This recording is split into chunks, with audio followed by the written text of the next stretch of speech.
Hello, everyone. Welcome to a nationwide webinar, What's in the New COVID Relief Law for Nonprofits? We plan to discuss the details, a great deal of substance going through this program. Next slide, please. This program is available through the generous support of Zoom, and we're able to do this for free because of their support. So thank you to our strong supporters there. Next slide, please. It's also brought to you by the networks of the National Council of Nonprofits, as well as several national partners. The networks are state associations of nonprofits. Today, I'd like to welcome you both good afternoon, good morning, and aloha. This is a nationwide network from Bangor to Pearl Harbor, from Fairbanks to Key West, and all places in between, because nonprofits operate throughout the country in all places in between. The law we're talking about is directly related to nonprofits, or has many provisions for nonprofits, and that's what we're going to talk about today. Next slide, please. Some caveats, some disclaimers, and some housekeeping items. This program is being recorded, and after the presentation is finished, a couple of hours afterwards, you'll be receiving an email with a copy of the recording or a link to the recording, as well as to the individual slides. That last point is very important because there's a lot of detail on a lot of these slides, and that's on purpose to give you the information you need, but we don't have the time to go into all the details. So there'll be plenty of weeds on the page, but we're not going to go into them as deeply, so don't be afraid. And also don't worry about taking notes, because you will get the slides after the fact. Also, I want to point out that this program is being closed captioned. So if you're interested in reading the closed captioning, you can go to the bottom of your screen and click the closed caption, the CC button down there. Disclaimers: the speakers, the presenters are discussing our best understanding of this legislation. It's 17 days old, and not all the regulations have been written, not all the guidance has been issued, and we expect more to come on a daily basis between now and a month from now. So we're telling you the best we understand based on the legislative history, the advocacy done in support of this, and then conversations with federal officials, members of Congress, etc. Important to note that while a lot of us on this call are lawyers, we are not your lawyers nor accountants. So what we are giving is best understanding, but this is not legal or financial advice. Next slide, please. I should have pointed out, I'm David Thompson, Vice President of Public Policy with the National Council of Nonprofits. I'm going to give a very quick overview, and then turn it over to our experts to talk about broad sources of revenue in the COVID relief bill, Paycheck Protection Program and the economic injury disaster loans, the improvements to those, the Save Our Stages, which is not really the right name, for performance venues, the Employee Retention Tax Credit. This is a very important change that we all need to notice and take advantage of. The charitable giving incentives to promote giving to the work of charitable nonprofits. Then we're going to switch and address the unemployment costs that are particular challenges for nonprofits, and then what this law does about it and what more needs to be done.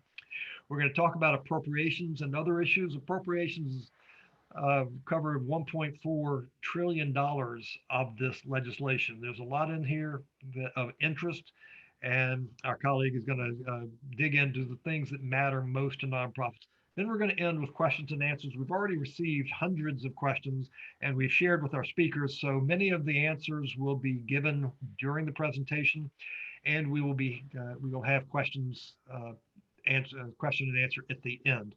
I do want to encourage you to submit questions in the Q&A box all along the way, so that we will, if you hear something you're not sure of, please type in your question, or if you have another question that you haven't sent in already, please share, because we want to make sure we get as many questions answered as possible during this presentation. As many questions answered that can be answered pending guidance, regulations, and so forth. Next slide, please. In terms of the overview, very quickly, last year a lot happened. The first bill out of the gate, 6 days after the president declared a national emergency for the pandemic, the Families First Coronavirus Response Act was enacted. Key provision there was the mandated paid leave, paid sick and family leave related to COVID, and the refundable payroll tax credit. What's important with that is that this is one of the first times that Congress respected nonprofits from the get-go and included this refundable payroll tax credit, something nonprofits can utilize. That was carried forward into the CARES Act in another area, many areas. 2 weeks after the president's declaration, the CARES Act, $1.7 to $2.2 trillion bill enacted. Most of the items we're going to talk about today are being improved upon that were in the CARES Act initially, the Paycheck Protection Program and the EIDL loans, employee retention tax credit, and industry stabilization, like money for the airline industry. Coronavirus Relief Fund was part of the CARES Act. A lot of people call that the CARES Act money for the states, the $150 billion that nonprofits were able to tap into, either through grants from states or from support for unemployment insurance, unemployment coverage for individuals, for gig workers, and for nonprofits and states was in that bill. The above the line deduction that Steve Taylor of United Way is going to talk about was in this bill, and we're working to improve that. And then the stimulus payments, we're hearing about $2,000 checks may come during the negotiations this year. The first checks came out last year. Also last year, come June, the money for PPP ran out, so Congress enacted more money, appropriated more money for the PPP, and they learned along the way. They fixed some of the problems, and today's discussion will address some of the other additional improvements. Maybe we lost some ground in a few areas, but it's a work in progress with the Paycheck Protection Program. Next item in small print there was one dealing with unemployment insurance. Department of Labor got it wrong and came up with some rules that really hurt nonprofits, and Congress unanimously reversed that over the course of in August. So that was an important, small but important change. And then the Consolidated Appropriations Act of 2021. That's the one that was passed on January 27th. Notice those dates between the CARES Act. CARES Act 327, the Coronavirus Relief Bill 1227. 9 months passed between the beginning and what they've just passed, and there was a lot of action in between. Next slide, please. Most of the progress that was achieved was due to nonprofit advocacy, and we need to recognize the role of nonprofit advocacy. The upper right-hand corner, you'll see what's called the logo letter. 4,100 nonprofits from all over the country signed on to the letter urging Congress to treat nonprofits fairly. You see the 6 senators there. This was a historic event. 3 Republicans, 3 Democratic senators did a nationwide webinar in support of expanding charitable giving. That was unheard of and a great help. Over the course of the year, you filled out surveys and provided commentary, and that helped greatly. The coalition that's helping to put together today's program did a week of action in July that caught attention. And then there were constant tweets, constant videos, postcards, and things like that, all engaging to get the relief back in March and the relief in January that needs to go forward. That would be our opening and closing point, is that none of this would happen. None of the progress we've made would happen without nonprofit advocacy, which has to continue. Next slide, please. Wrapping up my part, I want to introduce our speakers. You see some of them there on the side, hopefully. Andrew Marietta of the New York Council of Nonprofits, we call them NYCON, has done, I'd say, scores, or it seems thousands of webinars and presentations on the Paycheck Protection Program. Government officials reach out to him for insights. He's going to kick us off talking about paycheck protection and the EIDL. Heather Noonan with the League of Orchestras was heavily involved in the venue legislation to promote and provide relief for live venues. She's also going to talk to us about the importance of the employee retention tax credit improvements. As I said, Steve Taylor, United Way Worldwide, is going to talk about the charitable giving incentives and what we need to be doing right now to take advantage of them. Marie Ellis, Minnesota Council of Nonprofits, is one of our network leaders on the subject of unemployment insurance, what's unique about nonprofits and what's unique about the law related to nonprofits that you need to know, that you need to take advantage of. Pam Yun with the YWCA of the USA is one of the co-chairs of our national coalition's focus on pass-through spending from Congress, from the federal government through the states to nonprofits, and working with state issues. And will talk to us about the appropriations issues of greatest interest to nonprofits. And finally, my colleague Tiffany Gorley Carter from the National Council of Nonprofits will be keeping track of your questions and will be the grand inquisitor at the end, putting our speakers on the hot seat. So that's the end of me. I want to go to the next slide, please, and ask Andrew to share what you can. Share what you know. Sure. Yes, and I thank you again, David. And I'm, as David said, there's a lot of information here, and for my part, I'm going to move quickly, and I would just encourage you to take a look at the slides as a follow-up. I won't be able to go into great detail, but I want to really hit the high points around the economic injury disaster loan and the payment protection program, the second draw. So if you could just, do I have a next slide, or is this my main slide? Okay, so just moving quickly, the EIDL is something that in our capacity through the New York Council of Nonprofits, we had suggested organizations take a look at, especially after a number of the issues around the payment protection program, in the very, very beginning of that launch, and then ultimately with the August 8th close down of PPP, some organizations were looking for additional funding. EIDL never actually closed down, and they still are taking applications. Obviously, it's a low interest rate loan at 2.75% for nonprofits. It's a 30-year fixed. I'm actually on a board, just as disclosure, that we did apply and secure an EIDL. So I have firsthand experience myself in dealing with it. The SBA services that loan. And there's a lot of flexibility around using that money. It is not no loan forgiveness tied to it. And in general, it was supposed to be a $2 million loan. In my experience, and in the last couple of months or over the course of 2020, the maximum loan I ever saw a nonprofit secure was $150,000. It seemed to be the unofficial cap, but there was intended to be a larger capacity for that loan program. It is something for small to medium-sized organizations to take a look at. That I honestly, I'll just say, I know organizations that had little to no assets were able to secure that funding through the EIDL. Next slide. There are some changes around with the COVID Relief Act regarding EIDL, mostly related to the advance payment, which probably many people were initially familiar with. That was one of the first things that became available to nonprofits. It was supposed to be a grant of $10,000. Then further clarification was made that it was based on employee count, so 1,000 per employee. And so many organizations ended up getting that advance payment, which was treated as a grant. And we also know it was also something to be deducted from your PPP loan forgiveness. I'll touch on that in a moment, that kind of being cleared up. But even organizations that had no employees were actually able to get an EIDL advance payment of $1,000. We know that from experience of hearing that from many of our members. And so that funding did run out. And so now it will reopen with this additional $20 billion allocated for EIDL grants. And there are some more specific components being targeted around that advance payment, especially in low income communities where they want to give full $10,000 grants, or the difference between what that $10,000 was that those organizations might have received.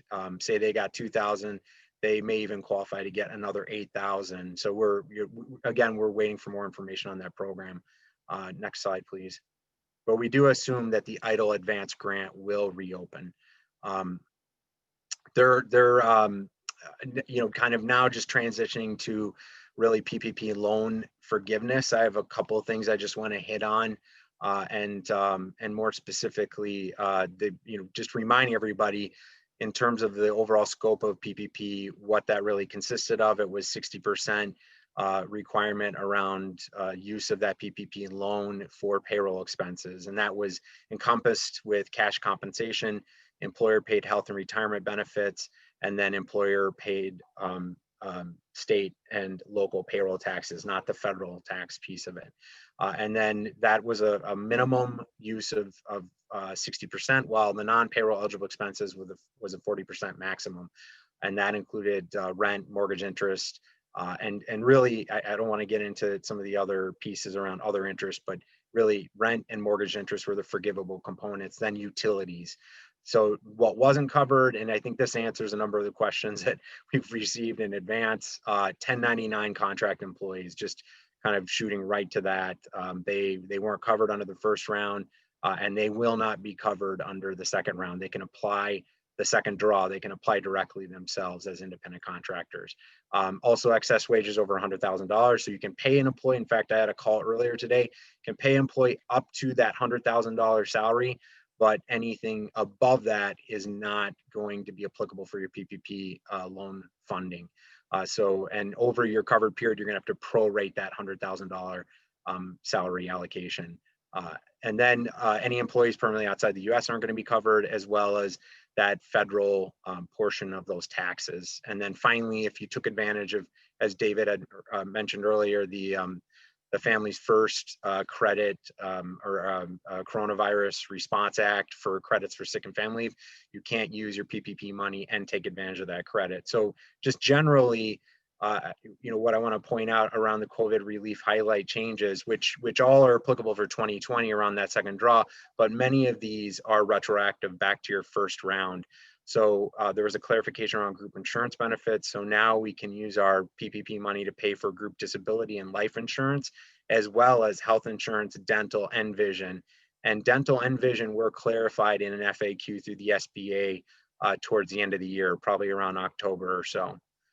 Also, what they've done is added non-payroll eligible expenses, which are covered operations expenditures, property damage costs not addressed by insurance. And again, these are public property damage costs, and they, again, not covered by your insurance. And then covered supplier costs and covered protection expenditures like PPE, safety protections. And we have some more detail on a slide, but just keep in mind those added qualifying expenses are a part of the non-payroll eligible expense category, which is a maximum of 40%. So you can, of course, spend your entire PPP on 100% payroll. That's perfectly fine. Many nonprofits did that, but if you're looking at trying to address some of these expenses, the maximum percentage is 40%.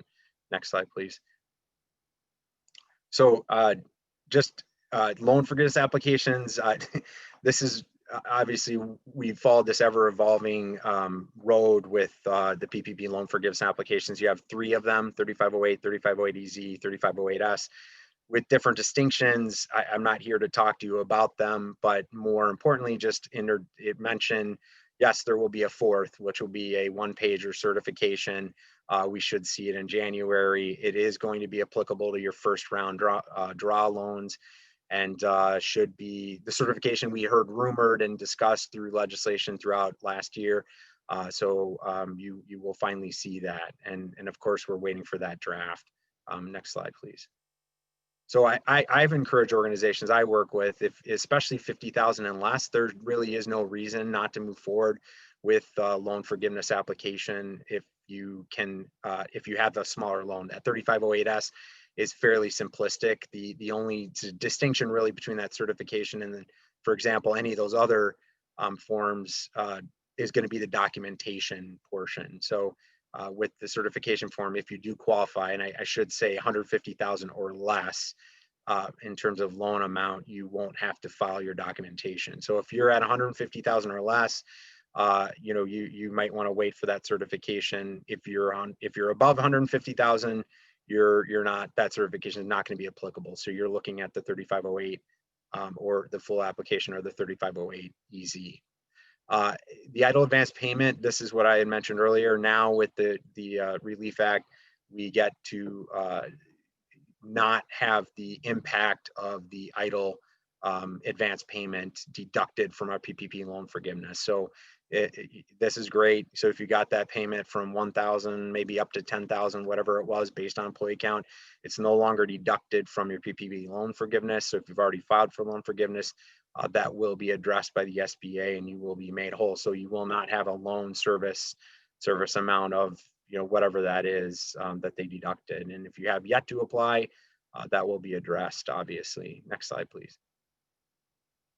So just moving into PPP, and you can skip that quickly. That's a snapshot of a t-shirt my coworkers gave me. I had to work that in here. So eligibility update, first of all, would have already had to get your first draw. So get second draw, you have to have already received a PPP loan. You need to have finished spending, or at least you're going to finalize that spending to be able to apply for that second draw. Now they've lowered the threshold of employee count, 300 or fewer employees. In the first round, we had 500 or less. So that's a definite distinction. And then the biggest difference is this 20% drop in gross receipts as compared, you're taking a quarter in 2020 and making that corresponding quarter comparison in 2019. I'll kind of build on that in a minute. And then just a reminder, we're seeing a lower max PPP loan amount, 2 million is the cap. And of course, they've expanded the eligible organizations. More importantly, for nonprofit sector, we're seeing 501c6s added, which typically are chambers of commerce, destination marketing, kind of tourism entities.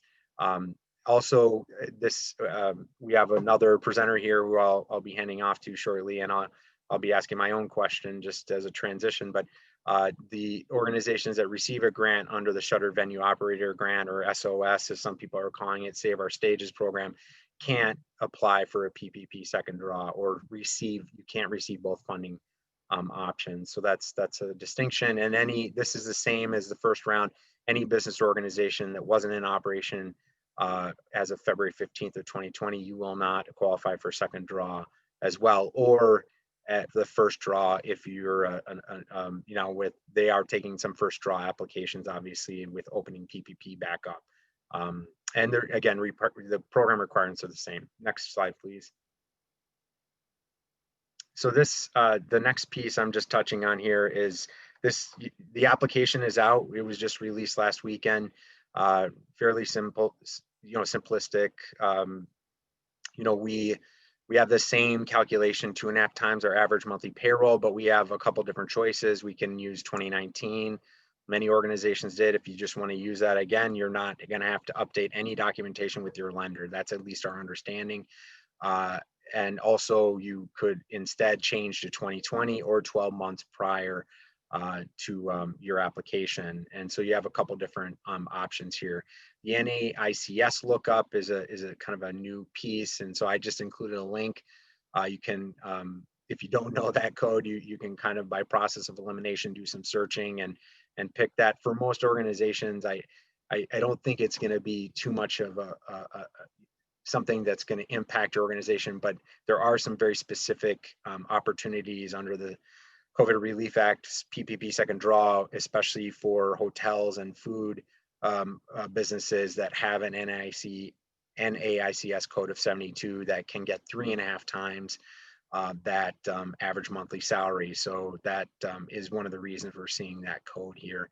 Also, I'm sure from a tracking standpoint and just general categorization of the applicants.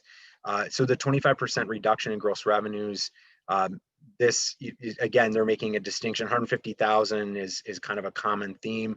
150,000 or less, it would be best to fill that in and identify that corresponding quarter. You do not have to necessarily. You do not have to provide any documentation. For loans greater than 150,000, you will have to provide documentation.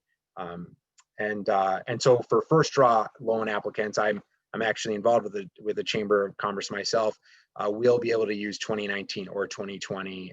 So organizations that are now just qualifying will be able to take advantage of that PPP and get the maximum loan.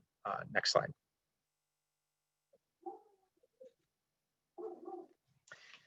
There's a lot of questions around this, and I'm not going to get into a lot of detail, but really, first of all, we're waiting for more clarification always on the SBA, and if anyone ever followed their FAQs, it was kind of a celebration anytime they came out. Are they going to answer my question that I never get answered? The best one I think of is the transportation one, which ended up being answered, I think, in November of last year. which was related to electricity load charge. We had people asking us about buying electric scooters. So it just shows the creativity there is in the nonprofit sector. 25% gross receipts. This really comes down to, first of all, they tie it to the Internal Revenue Code section 633 and related to your 990. What it really gets into is that overall gross receipts definition. And I assume we have a number of questions around this. And I think I want to just touch on it briefly in a little more detail than I have here. But first of all, best to consult with your CPA for guidance. And also the 2020 PPP loan is not accounted for at all in that gross receipts calculation. So no issues at all there. Again, if you're 150,000 or less, you are not having to provide documentation. So, but best to do the due diligence and make sure you can back up that you have that 25% reduction. And really what this is going to come down to is your overall, and for my own organization, we're actively figuring this out for ourselves, like many nonprofits.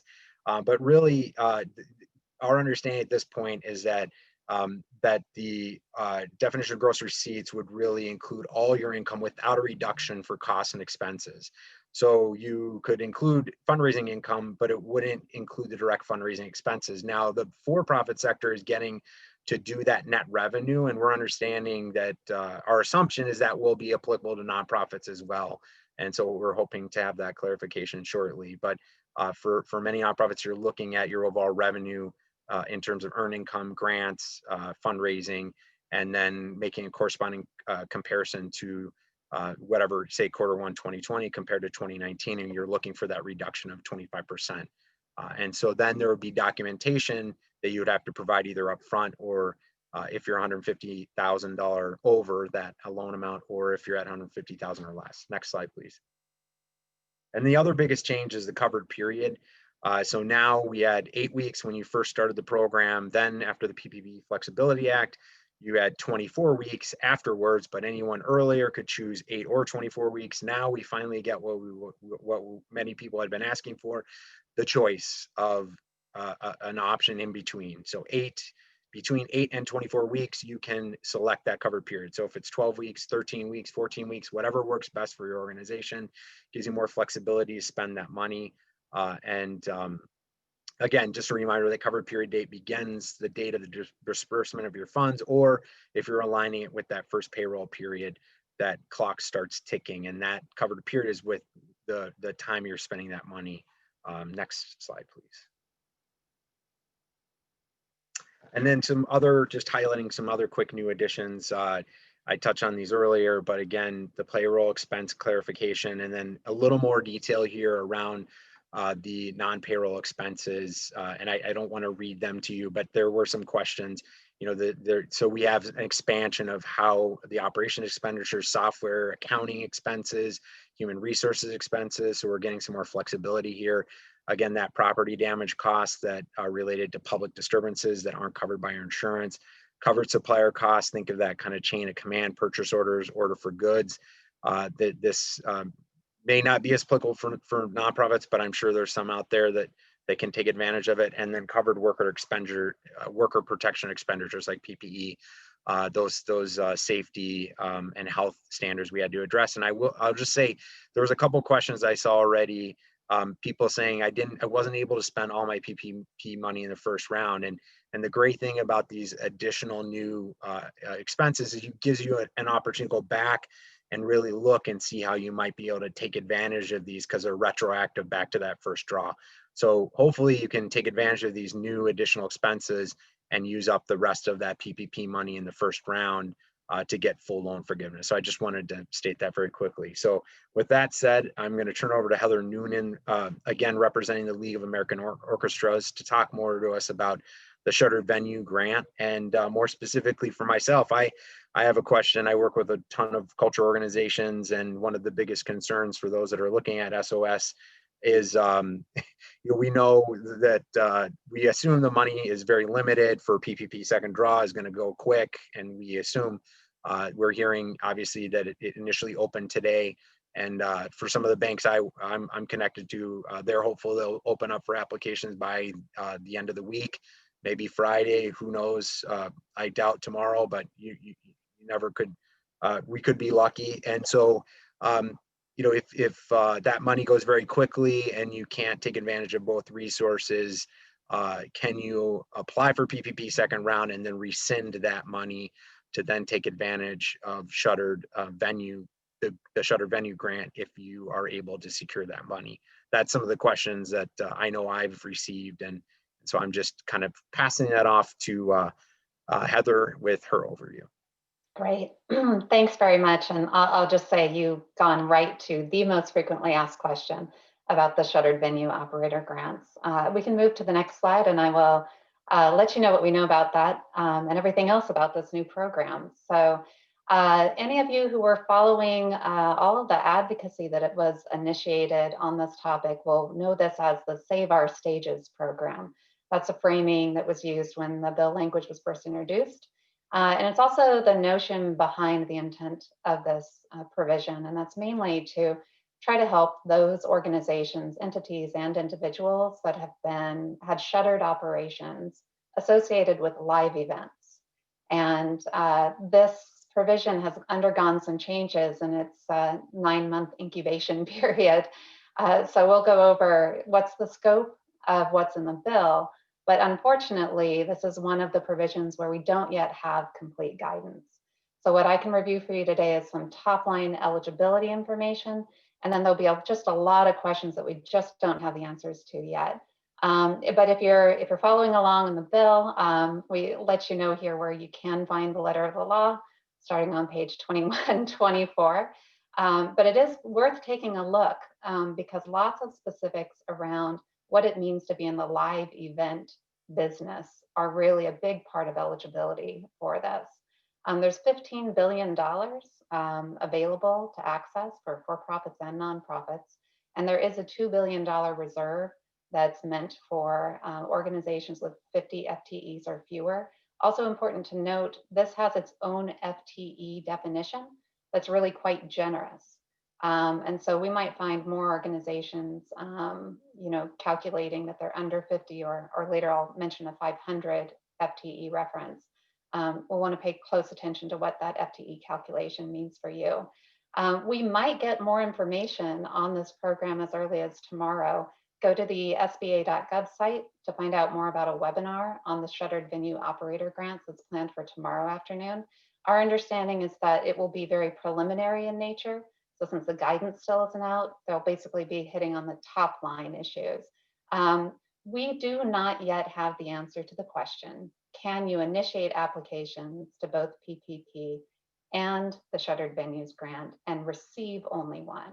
I will say, looking at the statute and then looking at the PPP guidance and even the PPP application form, all are specifying that you may only receive one or the other in 2021. So it leaves the door open, at least, to a helpful determination from SBA.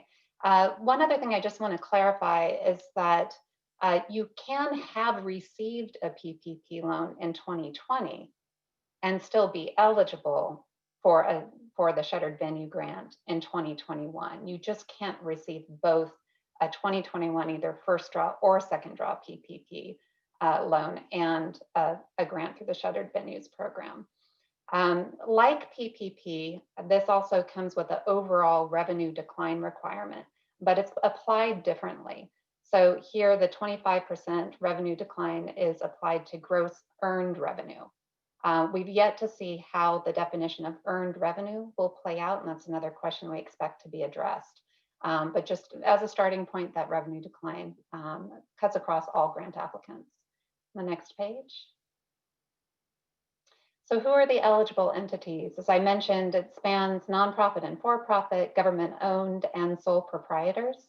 And you'll see here the list of types of organizations that may be eligible. So for each of these listed entities, there is a more specific definition of what it means to be qualified. And essentially, I'll say it's a number of qualities that essentially reinforce that you're in the business of putting on live events. Whether you're a venue operator, a producer, a performing arts organization, a museum, and so on, you'll have to meet additional eligibility criteria that are spelled out there. And they look different for each of these categories. I also just want to point out that the term relevant museum operators is as defined by the Institute of Museum and Library Services, which includes zoos, aquariums, historical museums, a larger list of entities. So it's important to make sure you understand where the eligibility is there as well. There are some other overarching limitations on access to these grants. And I know everyone's interested in watching these employee count limits, regardless what the program is. So this one does have a 500 FTE employee limitation, but it only kicks in if you also are either owning and operating an entity in more than one country and or owning or operating an entity in more than 10 states. So of those 3 qualities, you have to meet 2 of them before you're ineligible for this. So it's not an absolute employee size limitation. And then following, there are a couple of other exclusions. You can't be issuing securities on the National Securities Exchange. And also you can't receive more than 10% of 2019 funding from federal sources. They do exclude FEMA relief from that definition of federal sources. Go on to the next page.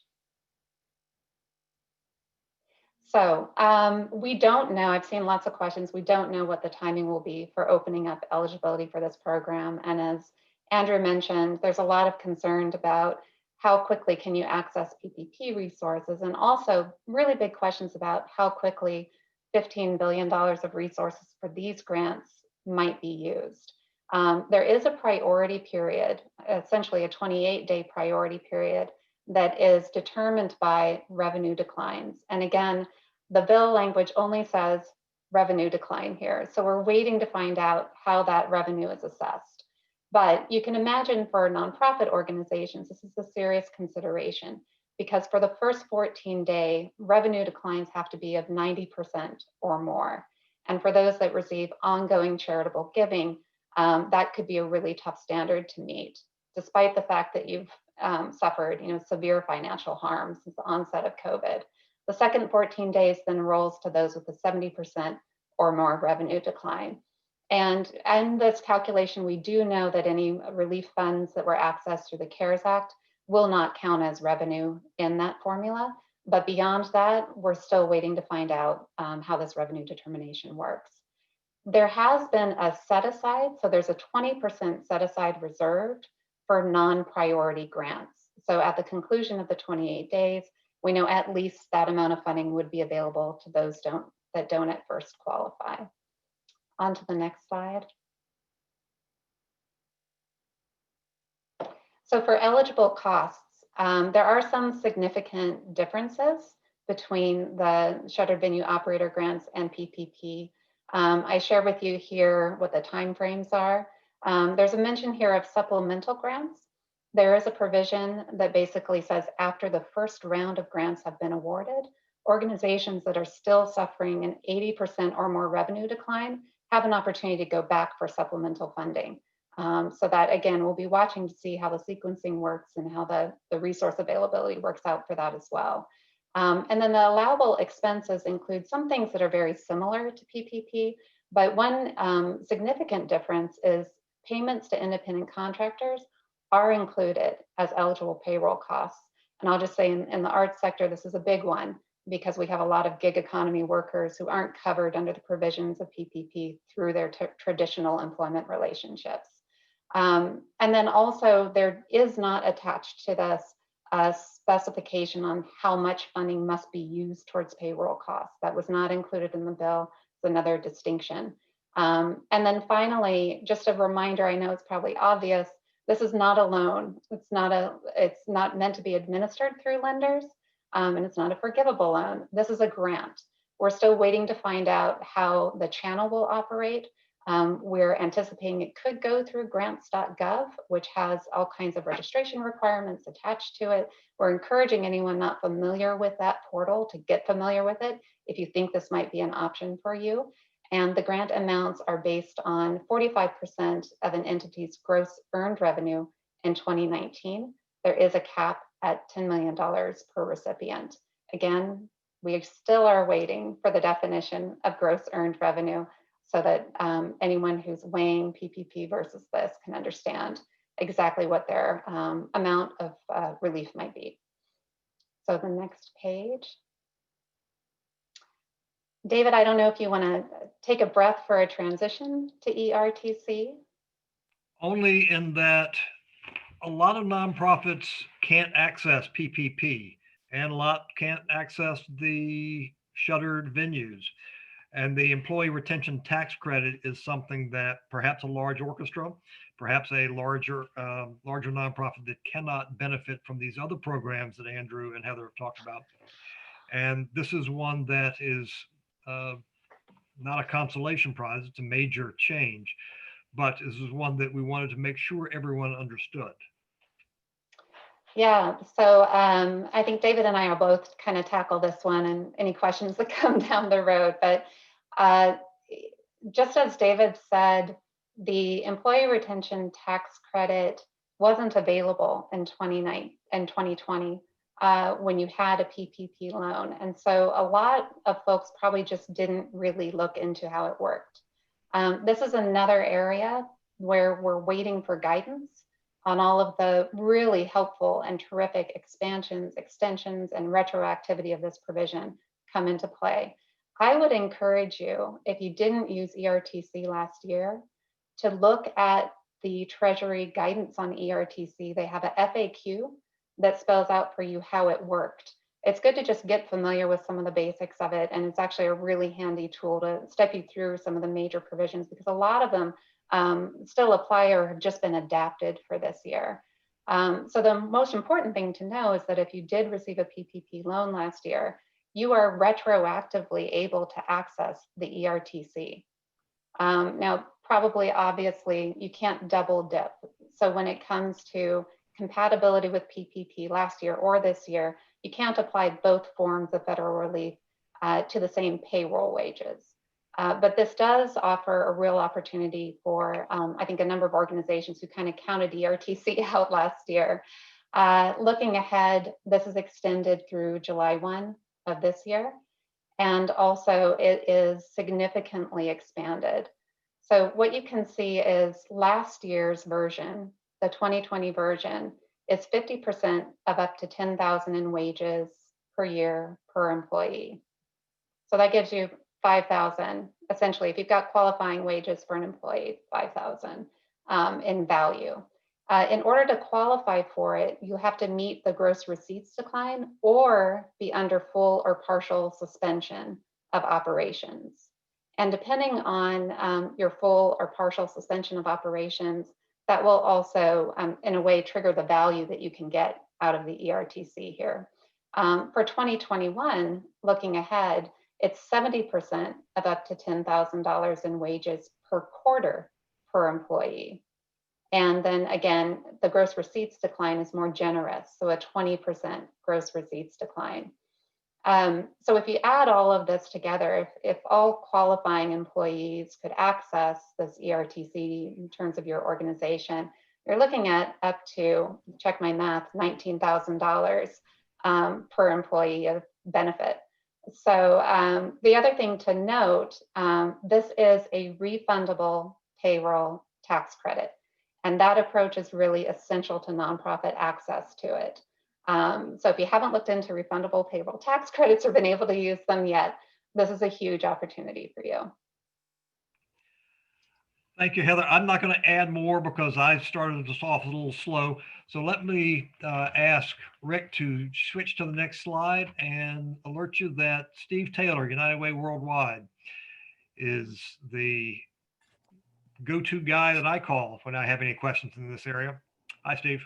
Hi, everybody. And I also see that there are hundreds of questions coming in, and I don't want to be in the way of answering questions about some of these other really important programs. So I'll try to keep mine short. And I just have this one slide, and I really just have sort of a bottom line for you all, a couple of bottom lines, I guess. A lot of us have been working on charitable deduction expenses, including David, for at least a decade. And the reason it's so important to the sector is because tax incentives impact charitable giving. And so we all know it's not the main reason people give, but all of the empirical evidence, all the economists, all the academics, everybody that's looked at it has come to the exact same conclusion that it impacts charitable giving. And anecdotally, we know, the most compelling case around the impact of tax incentives on charitable giving, we just saw at the end of the year. So the last 3 days of every year, December 29th, 30th, and 31st, 10% of all charitable giving happens on those 3 days. And the only explanation for that is people are trying to get their deductions in, their donations in under the wire so they can claim the charitable deduction. That's $40 billion or so dollars a year that goes into charities and private donations that happens in the last 3 days of the year. And so if your organization isn't seeing 10% of their revenue in the last 3 days of the year, maybe you haven't been promoting the charitable deduction that there is. The key is that after the tax reform law in 2017, only about 10% of donors to charities were able to actually access it because only itemizers, people who itemize their taxes, could take that deduction. In the CARES Act, back at the end of March, Congress gave us a $300 non-itemizer deduction. So the 120 million Americans who file their taxes and don't itemize now had a charitable deduction. And $300 doesn't sound like that much, but the overwhelming majority of people who are making donations to charity out of their pocket are making less than $300 donations.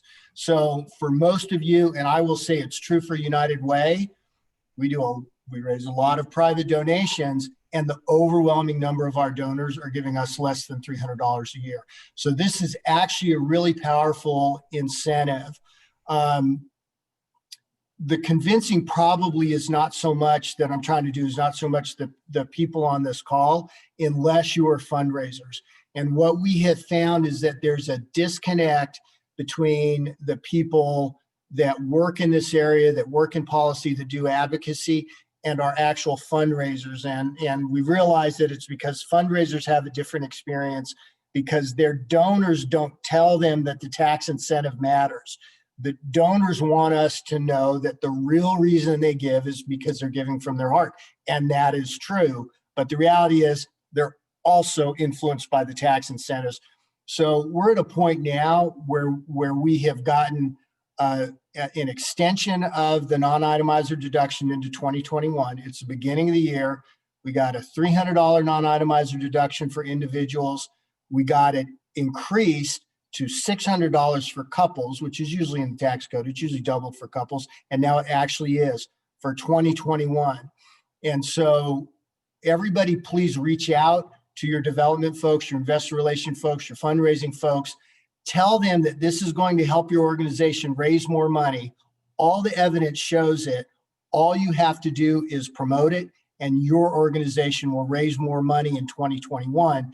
And then as advocates, we will be able to go back to Congress later this year and say, look at all the charities. They raised all these $300 donations. It really works. Congress, you have to expand it, and you have to extend it. So that's where we are. If there's any questions on this, I'm happy to answer, but I'll just call it the end there and turn it back to you, David. Thank you, Steve. The bottom line is use it or lose it. If Congress doesn't see that it's of benefit and importance to the nonprofit community, they're not going to increase it from 300 to something even more effective. So that's our message of use it or lose it. Next slide, please. I'm delighted to introduce my friend Marie Ellis from Minnesota Council of Nonprofits. Marie, a quick question. Why should unemployment, that's just people, we all have jobs, so why should we care? Why should nonprofits care about what the policies are about unemployment? Well, it's a great question. Lots of reasons that have to deal with, basic humanity and people paying for the things they need.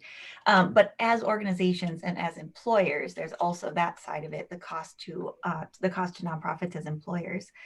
So like David said, I'm Marie Ellis. I use she, her pronouns, and I'm at the Minnesota Council of Nonprofits. We are a statewide membership organization of over 2,000 nonprofits all around the state of Minnesota. There are two different ways that nonprofits can set up for future unemployment benefit costs. The first way, and this distinction is really important as we look at what relief is available. The first way is best known as being a contributing employer, or also called a tax-paying employer for the purposes of unemployment insurance. This is also how for-profit businesses cover these benefits. And so these contributing employers pay a regular tax into their state UI system.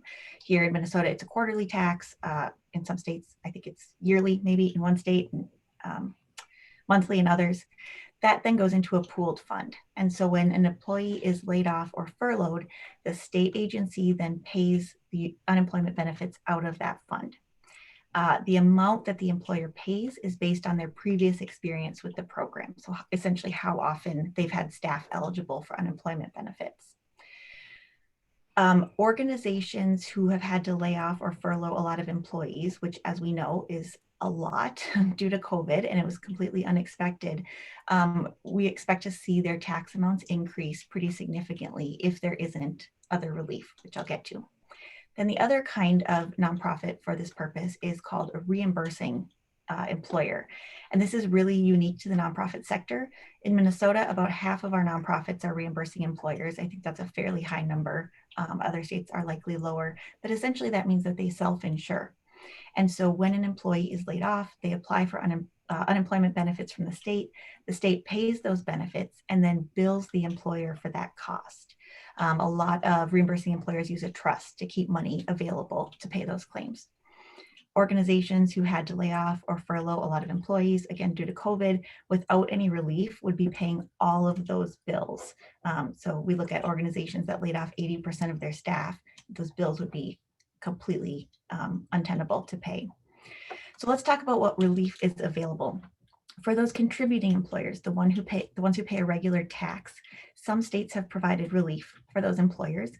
Some, like Minnesota, are delaying any increase to an increase in their tax amount, or saying that they're not even going to count COVID-related layoffs towards an increase in their tax amount.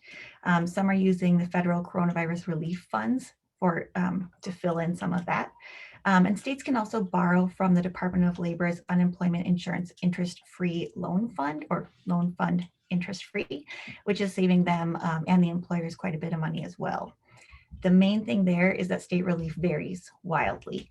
And so if you want to find out, if you're a contributing employer and you want to find out about relief in your state, check with your state nonprofit association or your state agency that deals with unemployment insurance. Almost undoubtedly, there will be increased costs for contributing employers. It would cost the federal government about $150 billion to cover those costs. We support the federal government doing that, but I think it's fairly unlikely. The bright side for contributing employers is that for most of them, their cost increase will be a year or so out. It was not immediate, as of April or May last year. Then for reimbursing employers who pay back the state directly for any benefits that their former employees receive, without any relief, they would have seen bills for 100% of the benefits paid, and they probably would have seen those bills, early summer of 2020, and likely a lot of them would not have been able to pay those bills. The CARES Act, the one way back in March, covered 50% of those bills. So the state determines how much a reimbursing employer is responsible for. The state can then bill half of that amount to the federal government and half to the nonprofit reimbursing employer. The big issue from this last bill that just passed recently is that relief was set to expire in the final days of December 2020, but it's now been extended through March 14th, 2021. Again, state relief is a total mixed bag. Some states have said they're going to hold reimbursing employers harmless completely for those costs, although some are finding ways to backtrack on that a little bit. Some have delayed payments, and some have provided absolutely no relief at all. And then you have states like Minnesota who have these small statutes that we don't even know how to interpret and apply, but seem like they might apply. So more on that later. The state associations, with a lot of support from the National Council, have been really a driving force on this issue, and ensuring that Congress understands what a reimbursing employer is, what a contributing employer is, and why the bills coming will be such a burden. So we'll continue to push at the federal level for 100% relief for reimbursing employers. That's what we've been pushing for since March. It sounds like the new administration in Congress might be interested in a multi-trillion-dollar relief bill. And so there's some hope that we could get something in that bill. I think the last thing I'll say is that if you have a bill for unemployment insurance that your organization can't pay right now, talk to either your state agency or your trust fund administrator, because I have heard that a lot of them are willing to delay payment on a case-by-case basis. So it's worth asking. And now that we all understand nonprofit unemployment costs and relief perfectly, back to you, David. Thank you, Marie. Thank you for your insights and your non-legal advice of how to move forward. Thank you much. More on that. As a programming note, we are scheduled to go past the top of the hour. I'm now going to call on my colleague and friend, Pam Yun, to talk about the appropriations. Next slide, please. And so Tiffany, who I'd said we were going to be ending sooner, we're going to be going longer. So Pam, emergency grant appropriations. Thanks, David. And at least good afternoon to those who are here on the East Coast, but hello across the country. As David mentioned, my name is Pam Ewan. I am the Director of Government Relations at YWCA USA.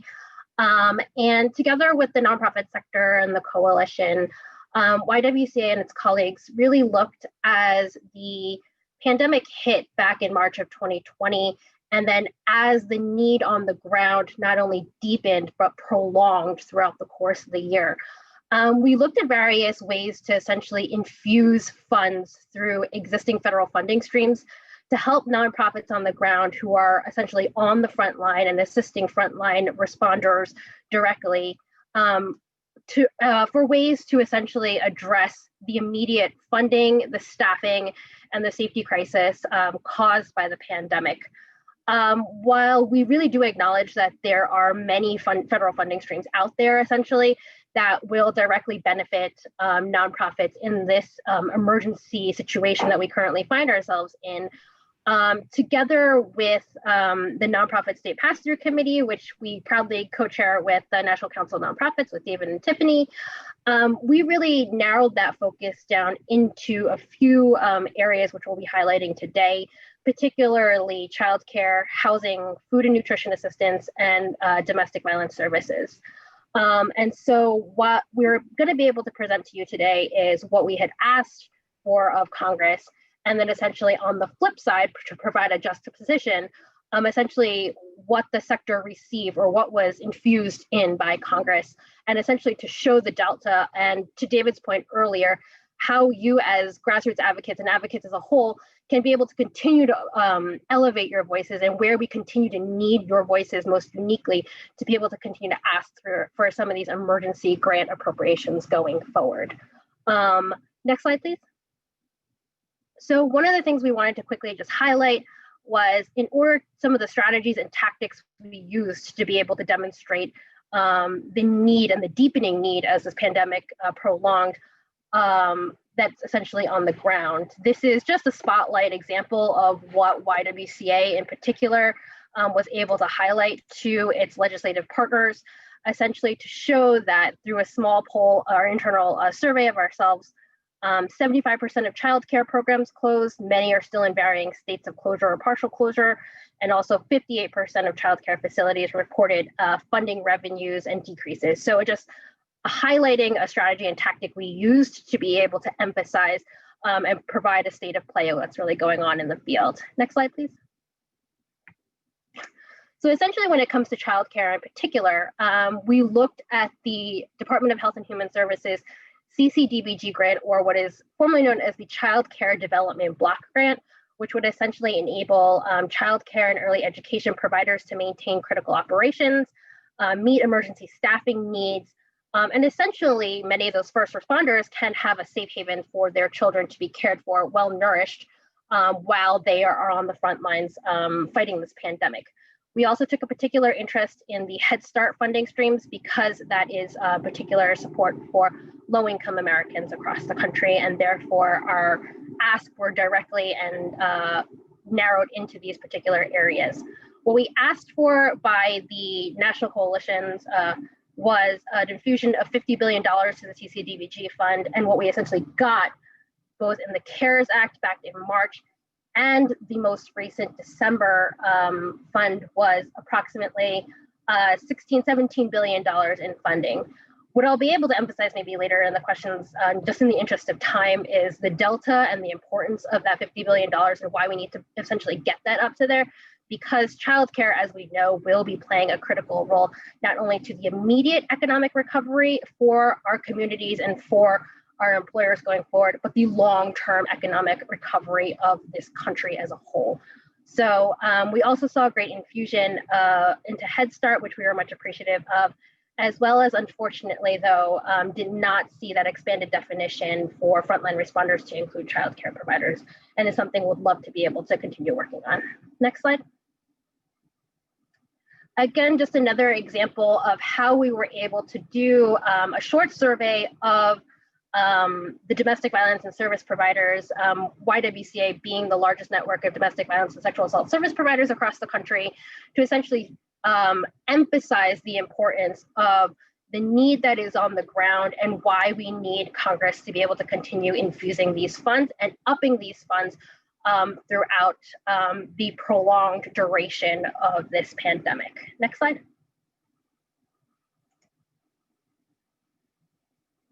So basically, for the purposes of DV and SA providers, we were able to go back to our colleagues at the Health and Human Services Department and look at the Family Violence Prevention Services Act, FVPSA for short.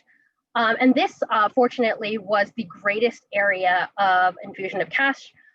We asked for $100 million for FVPSA and was able to see not only an increase in infusion here, but also an increase in infusion specifically dedicated to the hotline, the domestic violence hotline, which, as you know, is a 24-hour service, which has seen double-digit increases because, unfortunately, during this pandemic and in emergency situations like we are currently under today, particularly with COVID, when survivors are sheltered at home with their abusers, there are very little recourses for them to be able to seek assistance and seek safety. And so the increased demand by the hotline and by service providers during this critical time needed to be reflected, and we were appreciative essentially of this additional infusion that we saw for DV providers in particular. Next slide. And so another fund that we were looking at was the Violence Against Women Act funding stream through the Department of Justice. What I wanted to pause and just emphasize on this slide is that while we did not see an infusion, an emergency grant funding in appropriations for the VAWA appropriations line, as many of you know, at the end of the year, there was a COVID package, an emergency package that was coupled and attached together to ensure that they continue to both move at the end of the calendar year. It was attached to an annual FY21 government funding, usually you typically hear them say, fund the government. A larger infusion of federal dollars was infused into the annual VAWA appropriations line, much higher than the previous compared to 21 appropriations line. And so while we didn't see them attached and moved through the vehicle of the emergency grant appropriations line, we were pleased and grateful to our appropriators that they were able to up some of the numbers and recognize the need during this pandemic for survivors to be able to infuse and up those dollars in the annual appropriations FY21 line. And therefore, I wanted to just be able to quickly differentiate that extension. Next slide. Finally, in the interest of time, housing is also a critical need by many of our Americans across the country.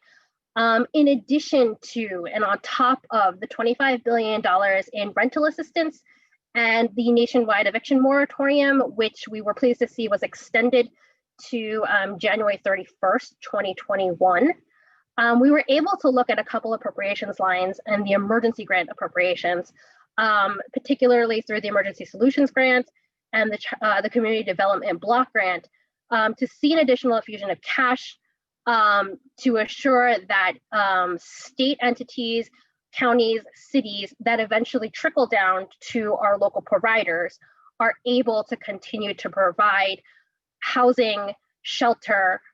Essentially, some of this money also goes to child care centers, food banks, senior services, et cetera, to ensure that they're able to provide those services that are desperately in need, especially during these winter months as well. Again, while we saw money infused through the CARES Act, there were also additional dollars that were upped in the annual FY21 appropriations dollars in these various appropriation streams. So I wanted to be able to emphasize that CARES Act money was infused, and then we saw infusions via the FY21 appropriations, and we're appreciative of that as well. Next slide. Finally, a couple quick things via the Department of Agriculture, given the deepening hunger crisis that we are currently seeing across the country as a result of the pandemic. We took a peek also and paid attention to the SNAP grants as well as other emergency food assistance. We know the long lines that we are currently seeing across on the news for food banks across the country. And so therefore we were grateful that Congress recognized the need to infuse emergency appropriation grants to ensure that SNAP funds were not only increased, but the percentage that individuals received monthly are increased. And that was both in the CARES Act as well as the December action that was taken by Congress. We also wanted to recognize that food banks also did receive an increased support as well, so we were grateful for that. I wanted to also emphasize that additional attention was given to ensure that many children, young children who often rely on meals, breakfast, lunches, et cetera, and go to school and receive breakfast and lunches again as their main meal throughout the day. Additional funds were also infused through these appropriations funding streams to ensure that these children do not go hungry, even though that they are at home and do not have a meal at home. So we are pleased to see that there's continued attention to not only the hunger issue across the country, but child nutrition in particular. And finally, on my last slide, I just wanted to highlight that there was additional support for broadband, $7 billion infused. And what I wanted to emphasize on my final slide was that while additional support was included in this package, the deepening need and the end of this pandemic is still a question mark. So the need of our communities across the country will still be happening, and we continue to look forward to work with you to be able to call on Congress to continue infusing emergency grants into the country. Not only do we need these emergency grants to be infused, but we need bipartisan support and to ensure that these funds not only get from the top and they get down to our local community providers as quickly as possible to continue to meet the needs of vulnerable populations, retain employees, scale delivery services, put newly employed people back to work, serving their communities, many, many things that we are doing on the front lines today. So with that, thank you again for this opportunity to speak and present to you. And David, I turn it back to you. Thank you, Pam. Great job. Can I ask our speakers to come live? Bring your cameras back up. Tiffany Gorley-Carter, I know you've been tracking the hundreds of questions that have come in and came in before. Could you maybe do a rapid round for our speakers? Tiffany, could you pick one?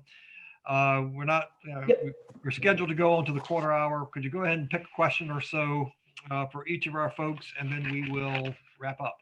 So we had over 550 questions. I know Andrew's been answering some of the specific PPP questions in the chat box, but we're going to try to get it through as many as we can in about 4 minutes. So first up, Pam, will there be more child relief coming under future bills?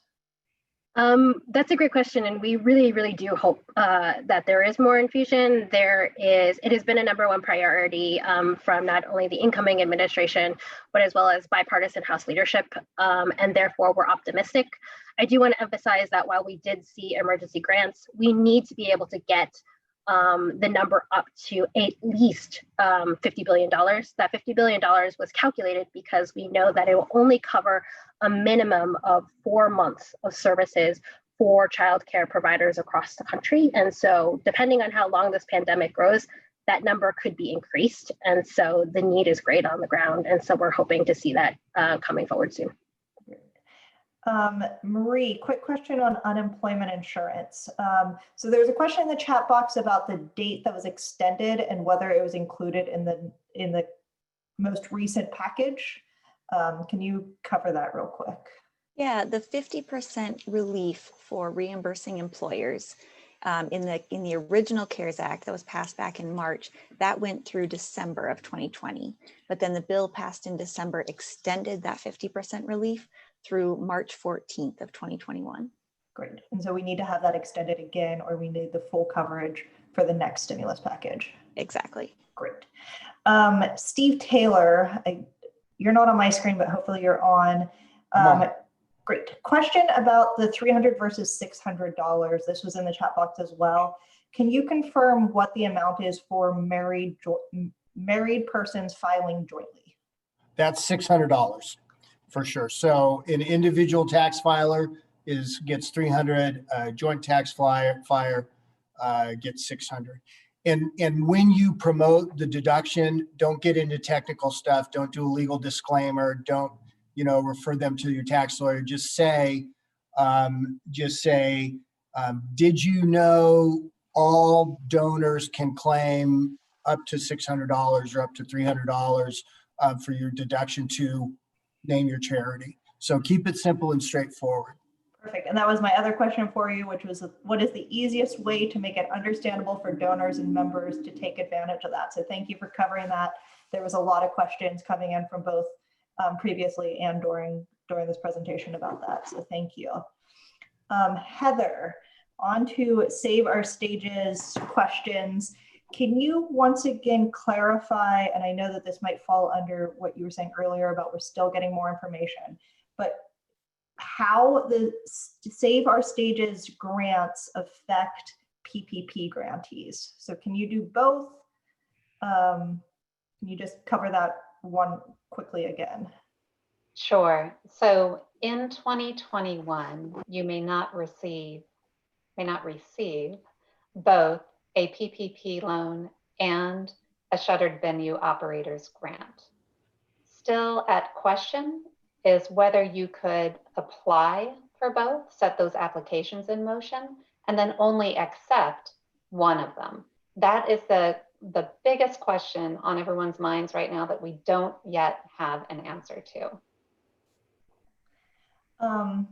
Okay, so Andrew, we have about probably, I would say 90% of the questions were for you. So I want to do some rapid fire questions about PPP, and then we're going to turn it over because we only have a minute left. So Andrew, do you know when the deadline is for PPP round 2? Yeah, March 31st. But again, we make the assumption that funding will be expended very quickly. It's first come, first serve. Other than the targeted, the kind of targeted amounts of funds that they're trying to make available to, for example, MWBE businesses at this point, community-based lenders. That's the real focus as of today. So they're trying to, with some very targeted funding pots to get PPP out to businesses. I think more specifically seems to be businesses that weren't able to take advantage of the funding in the first round. But I think the recommendation would be, again, to follow up with your lender. Many of them have been messaging out, communicating and saying, getting their portals ready. And I mentioned, I know of some lenders that are hopeful to be opening up for all applications this week. And I would say as soon as the portal, as soon as lenders are taking applications, I would encourage organizations to apply as soon as possible. Wonderful. All right, now that we are at time, so I'm going to turn it back over to David. All of the recording and the slides will go out to everyone who's registered, so that covers that. But David, closing us out, can you tell us how everyone on this call can help get another bill passed, and how can nonprofits get involved in advocacy for more relief? Sure thing. First off, before I answer that, thank you, Andrew and Heather and Marie and Pam and Tiffany and Steve and Zoom for making this possible. Great intel, great content. What you can do, use it. As Steve Taylor said, use it, don't lose it, to take advantage. And once you've gotten the loan or the grant or the appropriations, talk to people. You can talk to your state association and nonprofits. They're collecting information. You can call any of us, contact any of us. You have our email addresses. And you can reach out to your members of Congress. I'd say don't do it in the next few days because things are kind of hectic, to say the least. But reaching out to Congress and reaching out to your fellow nonprofits is the best way to do it. In terms of advocacy, subscribe to the newsletters, follow up, keep track, keep engaged. If you're a member of United Way, listen whenever Steve Taylor says you do something, please do. Same with Marie and Heather and so forth. This is a network, this is a coalition of engaged nonprofits. We've made progress. I made the point at the very beginning, all the things we've gained is because of nonprofit efforts. If we want more, don't just take the form and fill it out and think that's the end of it. Help fix the form, help fix the system, because new legislation will be announced probably tomorrow and enacted in the next few weeks. We have a March 14 deadline for unemployment provisions. That's got to be extended, or as Marie said, lots of nonprofits are going to be paying hundreds of millions of dollars out of pocket on unemployment. All these other provisions are running out. Nonprofits can't be quiet. We know our colleagues in the business community aren't quiet. We've got to step up. We've got to engage. And today's the beginning. Thank you. The recordings will be sent out probably tomorrow because of some technical issues, but there'll be the recording and the slides, PDF of the slides, and we ask you to fill out a survey, not on the program, but on your experience under COVID to help the advocacy efforts. Thank you, everyone. Thank you for, in addition to our speakers, thank you, the nonprofits, for advancing your missions, pursuing what you do in your communities, making the world better for all of us. Thank you.